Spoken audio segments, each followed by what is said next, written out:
Bien, 5 de la tarde, 43 minutos, y está con nosotros Carlos Bianco, jefe de asesores de ministros de la provincia de Buenos Aires. Carlos, ¿cómo andás? Buenas tardes, gracias por venir. Bien, gracias por la invitación. ¿Has venido en el Clio? Yo dije que estaba... Hoy no, pero está activo. Mañana me voy a Zárate y a Pergamino con el Clio. Sí. A recorrer un poco con los candidatos. ¿Cuántos kilómetros tiene el Clio ya? Pasó el otro día a los 215.000. Uf. Y le tengo que cambiar la correa de distribución porque hace 85.000 kilómetros que no se la cambio y hay que cambiarla cada 60, recomiendan. O sea que me estoy por quedar en la ruta con el Clio. Chicos, quiero dar la primicia. Si hay algún oyente del Destape que pueda traer una correa de distribución, tenemos mecánico, tenemos todo ahí en la Feria del Destape, así que podés aprovechar. Está muy bien. Pero se acepta y se agradece. ¿Cómo estamos? ¿Cómo está la provincia de Buenos Aires? ¿Cómo ves esta campaña? Queda nada, 23 días. Sí, queda poquito. No, mira, la provincia de Buenos Aires, con todos los problemas estructurales que tiene, hoy está en marcha y todos los asuntos inconvenientes, problemáticos, tanto estructurales como coyunturales que encontramos, hoy tienen un camino de solución. No te digo que están solucionados porque te estaría mintiendo, porque justamente la característica que tienen los problemas estructurales, que son problemas de larga data, que no se solucionan de un día para el otro, sino que necesitas muchos recursos, mucho trabajo y probablemente mucho tiempo para solucionarlos. Llámese problemas de carácter de inseguridad, llámese problemas de carácter social, llámese problemas productivos. La diferencia creo que enorme entre la gestión de Axel y la anterior gestión es que la anterior gestión tapaba los problemas con publicidad, propaganda, marketing. No aparecían en la tele justamente, esos problemas estaban como debajo de la alfombra, y a diferencia de eso, lo que nos dijo Axel desde el primer día es: yo quiero conocer todos los problemas, pongámoslos arriba de la mesa y veamos cómo empezar a solucionarlos, y es lo que se ha hecho en todas las áreas. Se ha avanzado muchísimo, realmente muchísimo en todas las áreas, inclusive en las áreas en que para la oposición son caballitos de batalla. Cuando vos mirás los datos de inseguridad en la provincia de Buenos Aires, siguen siendo complejos ahora, pero son mucho menores que cuando llegamos al gobierno. Hay un dato que para mí es muy significativo, que tiene que ver con los homicidios dolosos, que es un dato que nadie puede decir que se puede fraguar, porque cuando hay un fallecido, y eso aparece. Cuando nosotros llegamos había aproximadamente por año 900 homicidios dolosos en la provincia de Buenos Aires. Hoy hay 700. Sí. Es un montón. Es un montón. 3 por día, bueno, por día. Está bien, por eso. Sí, y ese es el resultado de un montón de políticas que se llevaron adelante en materia de seguridad. Lo mismo decís, bueno, en producción. Bueno, cuando llegamos había habido una mortandad de pymes muy grande, y hoy aumentó la cantidad de empresas, aumentó el empleo industrial, la dinámica de producción viene muy bien. Escuelas, en educación. Cuando nosotros llegamos se cerraban escuelas por baja matrícula, las escuelas rurales, las escuelas de las islas del Delta. El gobernador Kicillof ya inauguró 171 nuevos edificios escolares. En pandemia, sin deuda. Vidal había inaugurado 65, con toda la deuda que tomó, y en 4 años. O sea que vos, donde ponés algo para comparar, el resultado es casi abrumador. Repito, eso no implica que se solucionaron todos los problemas de la provincia de Buenos Aires, porque eso sabíamos que en un periodo de gobierno no se solucionan. Y vos que lo acompañaste mucho en la primera campaña y durante la gestión, en recorridas, ¿cómo lo recibían y cómo lo reciben hoy en lugares que son históricamente adversos al peronismo, sectores rurales, las ciudades tipo Mar del Plata, que históricamente son muy... adversas, muy antiperonistas? Sí, mira, justo hoy lo hablaba con otro periodista que me preguntó cómo estábamos, que me preguntó cómo están, cómo ven las encuestas. Le digo, mira, las encuestas yo no les creo mucho, porque bueno, a la vista está las últimas encuestas de las distintas provincias, no le han pegado, ni cerca, digamos. No les creo mucho. Para mí hay otra cosa, que es el termómetro de la calle, que es una cosa de sensaciones. Y justamente le comentaba, Axel no solo no ha sido víctima del famoso desgaste del gobierno, sino que tiene esa misma empatía, ese mismo feeling, esa misma llegada, ese mismo calor de la gente donde recorre, no importa si es un distrito que gobernamos nosotros, si es un distrito gobernado por la oposición. Es algo que a mí todavía me sigue sorprendiendo muchísimo, y le contaba con un adicional que no había tenido en la campaña del 2019, que se ha expresado. Yo digo, lo vimos de acá hace un año y pico, que los pibes más chicos tienen una cercanía y una empatía con Axel que yo jamás había visto con un político. Axel va a inaugurar una escuela, los pibes sacándose fotos, pidiéndole que le firme el guardapolvo, cuando estamos entregando las netbooks para los chicos, todos los chicos de 5º año, hoy en día la provincia de Buenos Aires, cuando arrancan la cursada, le da una netbook. El famoso programa Conectar Igualdad, claro, que se discontinuó con Macri, nosotros lo hicimos bonaerense, obviamente no tenemos los recursos para darle a cada alumno, pero sí a todos los que están en 5º año. Se les da una computadora para que, bueno, como premio al esfuerzo, también le damos el viaje de egresados como premio al esfuerzo y para que, bueno, ya arranquen eventualmente el mundo laboral el mundo laboral, una carrera universitaria, cada uno con su computadora, pues muchas veces, viste, los pibes con el celular. Bueno, le piden a Axel que le firme la caja de la computadora. La verdad que es realmente, no nos esperábamos ese nivel de respuesta con un público, con una población que en general se dice que es adversa al kirchnerismo, que perdimos la juventud. Yo no lo veo. El sector rural, digo, cuando se juntan con... Mira, no hemos tenido ningún problema.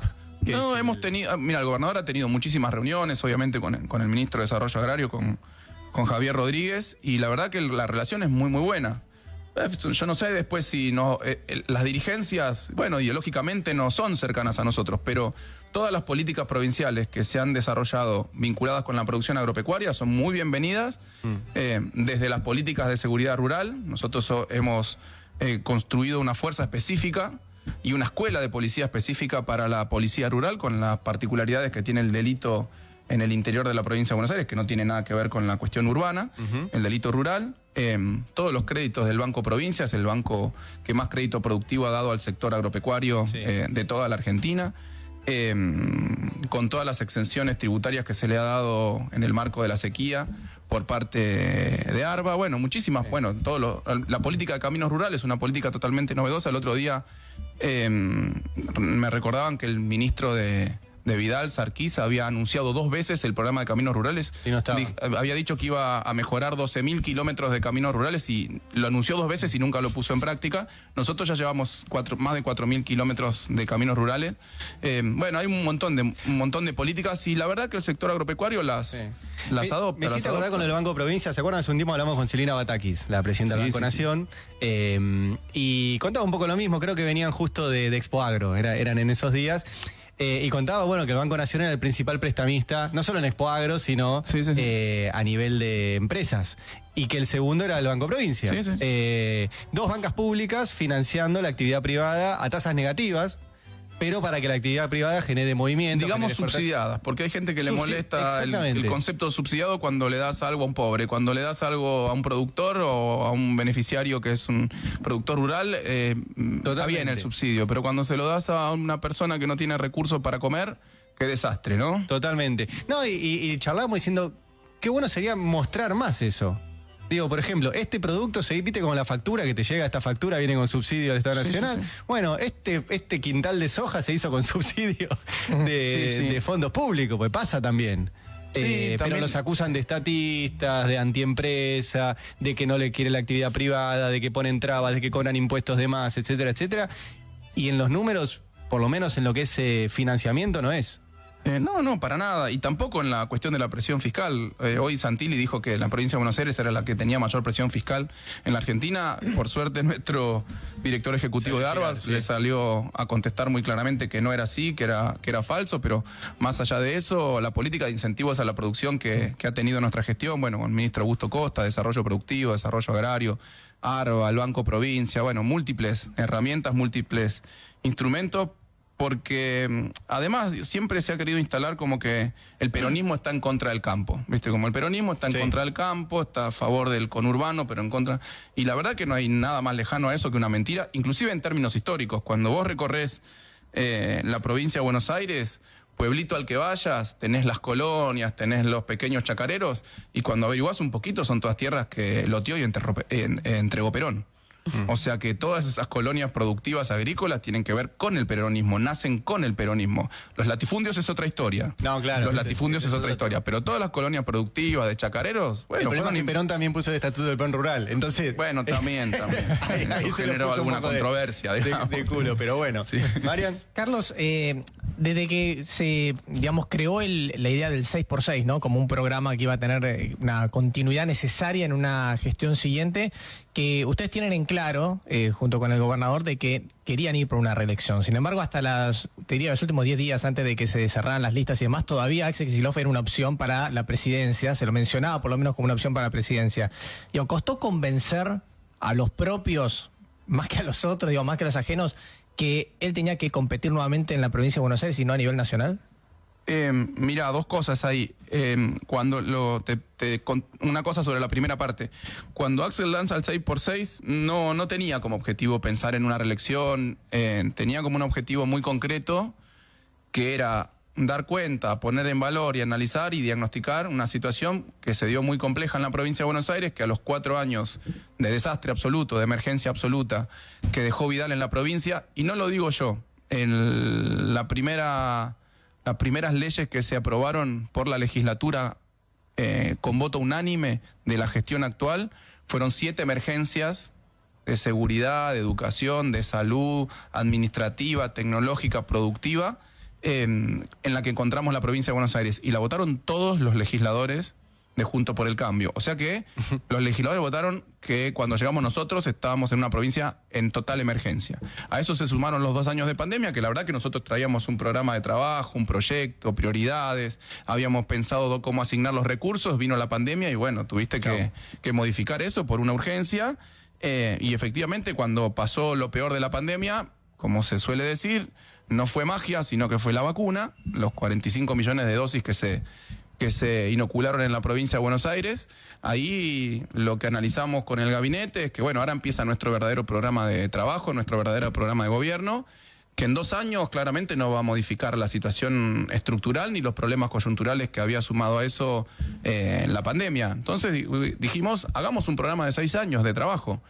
Si Axel sigue siendo gobernador, tenemos el programa hecho y lo seguimos ejecutando e implementando. De hecho, habíamos puesto metas, objetivos para los primeros 2 años y metas y objetivos para un eventual segundo periodo. Y si Axel no es candidato y es un candidato de nuestra fuerza, bueno, ya tiene un programa, porque nosotros llegamos y no había nada. No había un programa, no había recursos, no había nada. Bueno, inclusive si a Axel no le tocaba continuar en la gobernación, bueno, vos dejás ahí un camino, después el que viene dice esto me gusta, lo sigo, esto no me gusta, lo cambio. Eso por un lado. Por el otro, la cuestión de la candidatura de Axel. Yo lo dije personalmente 1000 veces, digamos, desde el año pasado, cuando me preguntaban por una eventual reelección. Axel es el candidato natural, era el candidato natural a la reelección en la provincia de Buenos Aires, simple y sencillamente porque es un gobernador que está haciendo una muy buena gestión. Tiene la posibilidad de reelegir normativamente, bueno, listo, es candidato natural. Pero que después eso lo iba a definir nuestra fuerza política de manera integral, porque cuando se definen las listas no es que vos decís, bueno, primero defino el 4º concejal y independientemente de eso el presidente y el consejero escolar de Tapalqué. Sí. Bueno, ahí eso es un trabajo, es un proceso político, tiene sus debates, tiene sus discusiones. Por lo pronto Axel siempre estuvo a disposición de lo que establezca el proyecto, y en las mesas políticas de las que participó Axel siempre se habló de su reelección. O sea que para nosotros siempre ese fue el único camino que se discutía realmente en términos políticos. Estamos charlando con Carlos Bianco, jefe de asesores de ministros de PBA. ¿Y hace cuánto laburás con Axel? ¿Hace cuánto lo conocés? No, lo conozco desde el año 98, que fue docente mío en la Universidad de Quilmes. Sí. Y empecé a dar... ¿Buen docente, eh?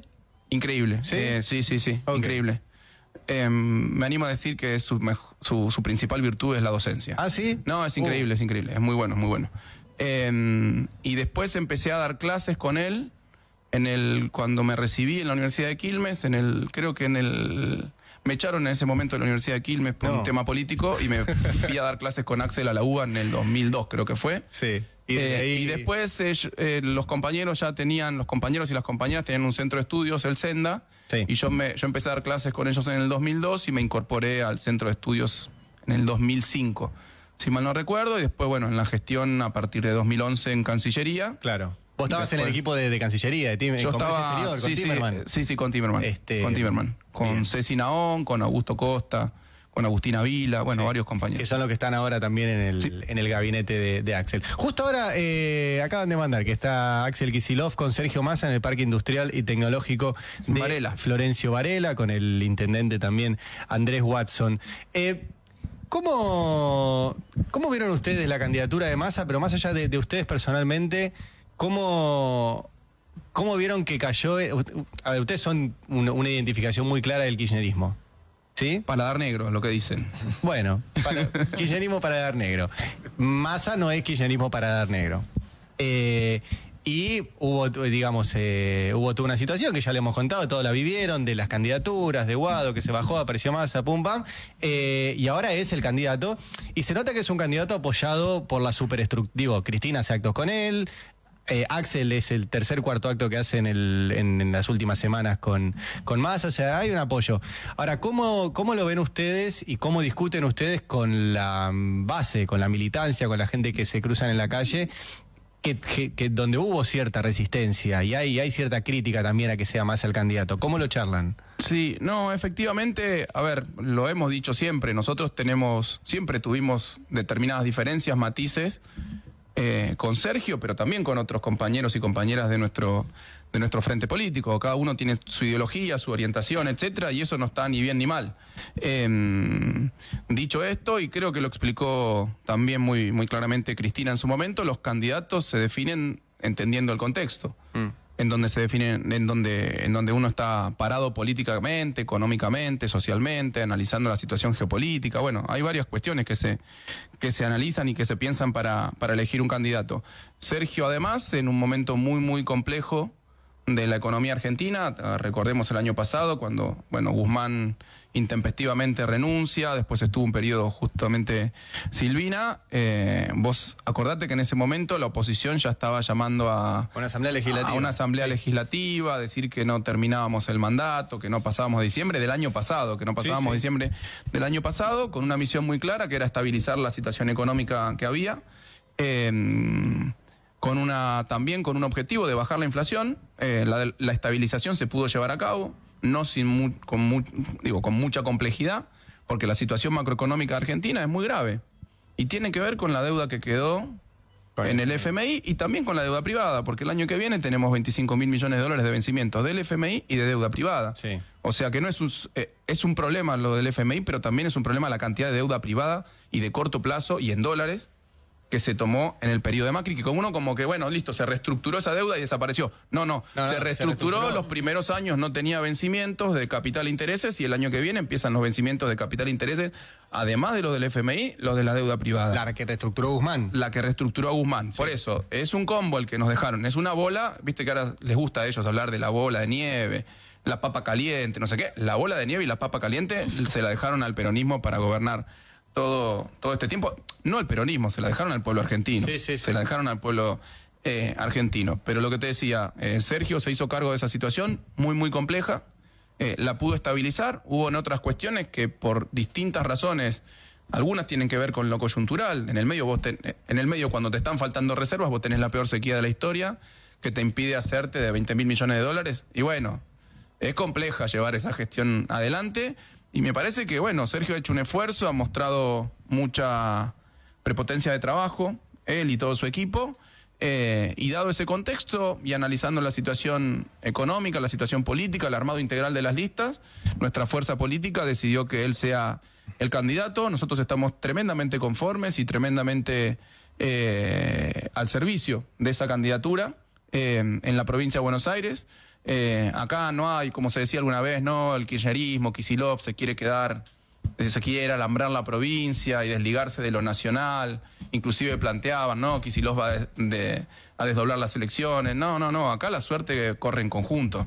No hay victoria en nación sin victoria en provincia y no hay victoria en provincia sin victoria en además, nación. ya con estos años nunca de gestión, sucedió, además. Puede haber una situación de ese tipo en el borde, en el límite, pero la verdad que es muy difícil. Pero con estos años de gestión en provincia, ¿se puede gobernar la provincia de Buenos Aires con la nación tirándote para atrás?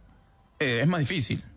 Sí, es más difícil. O sea, gobernar se va a gobernar igual. Un escenario, gana Kicillof y no gana Massa, gana cualquier otra opción. Yo creo que están atadas igual las dos, pero bueno, puede suceder.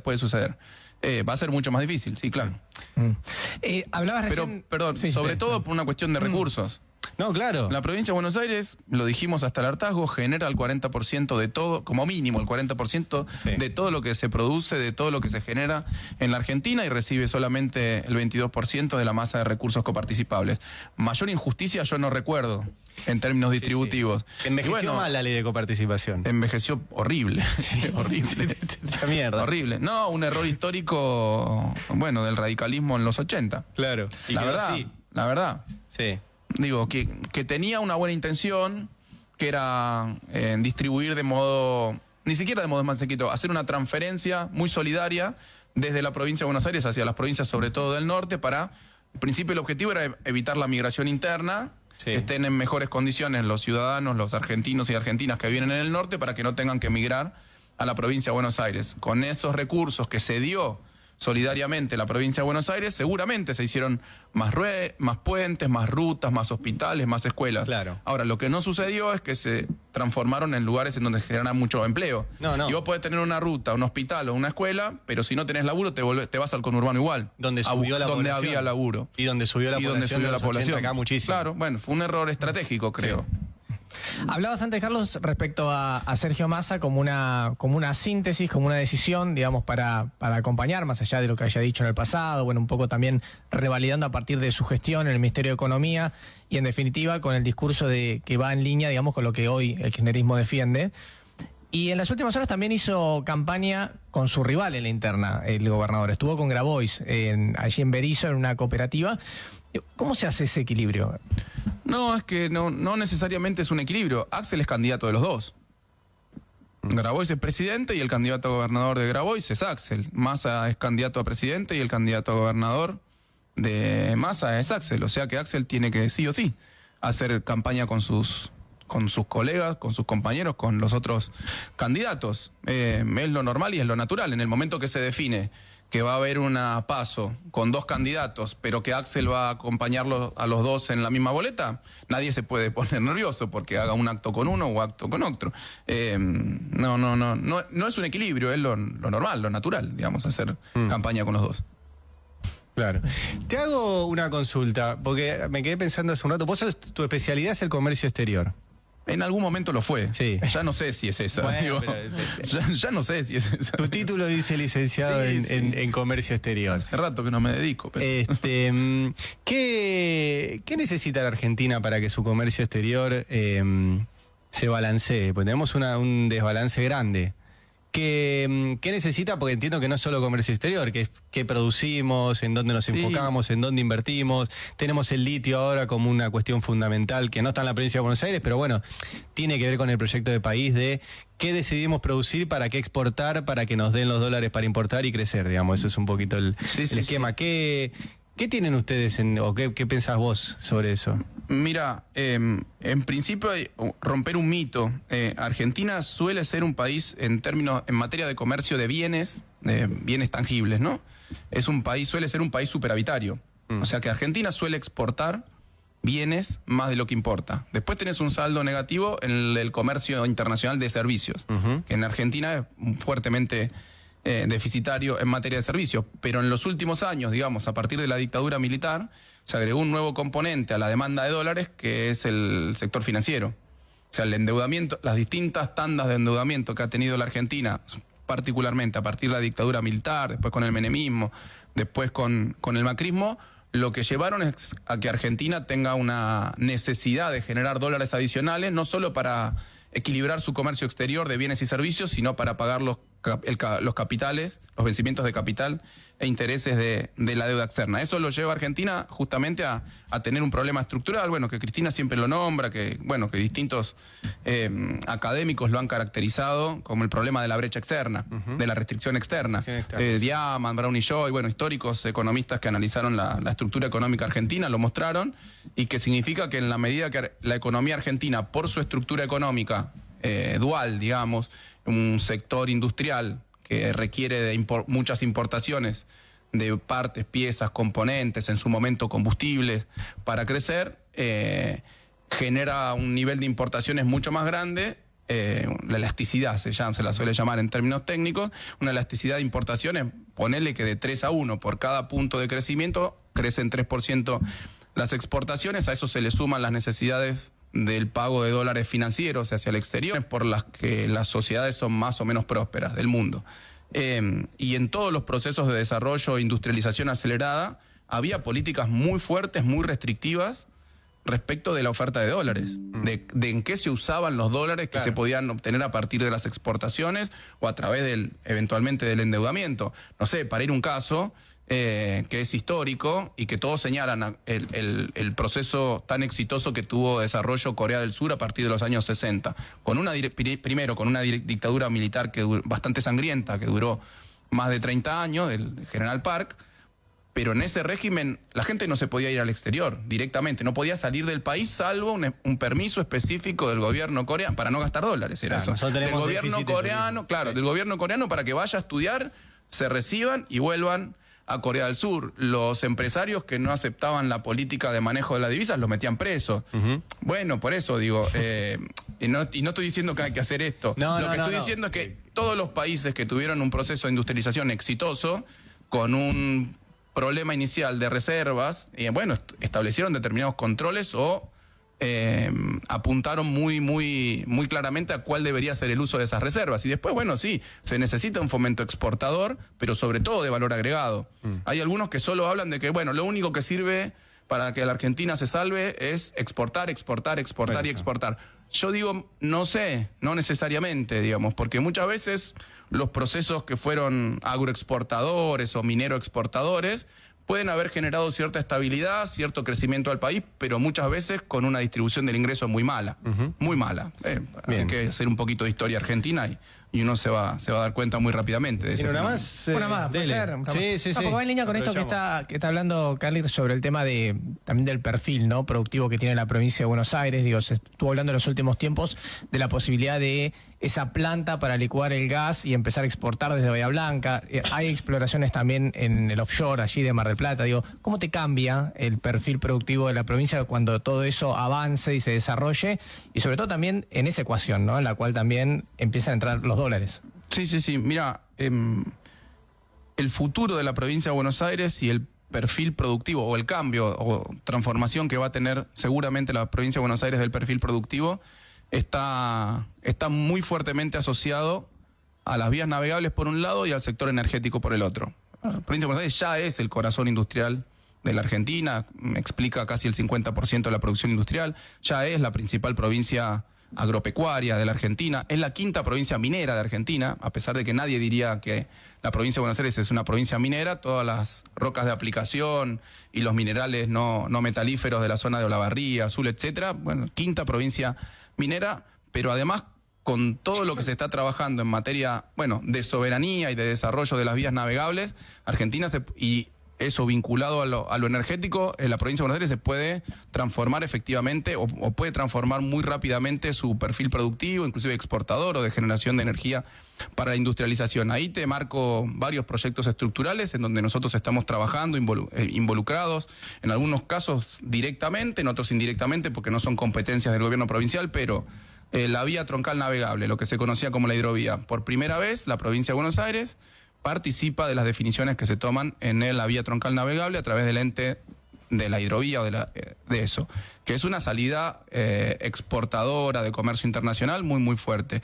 A eso lo tenés que asociar con lo que se está impulsando, que es el dragado del Canal Magdalena, que va a permitir unir esa vía troncal navegable con los puertos del sur y para tener una salida propia al Océano Atlántico. Vos mirás, ¿cómo una salida propia al Océano Atlántico? Hoy cualquier barco que viaja por el Paraná para salir al Océano Atlántico o para ir a un puerto del sur de la Argentina o del sur de la provincia de Buenos Aires, tiene que pasar por Uruguay, tiene que pedirle permiso a Uruguay para pasar.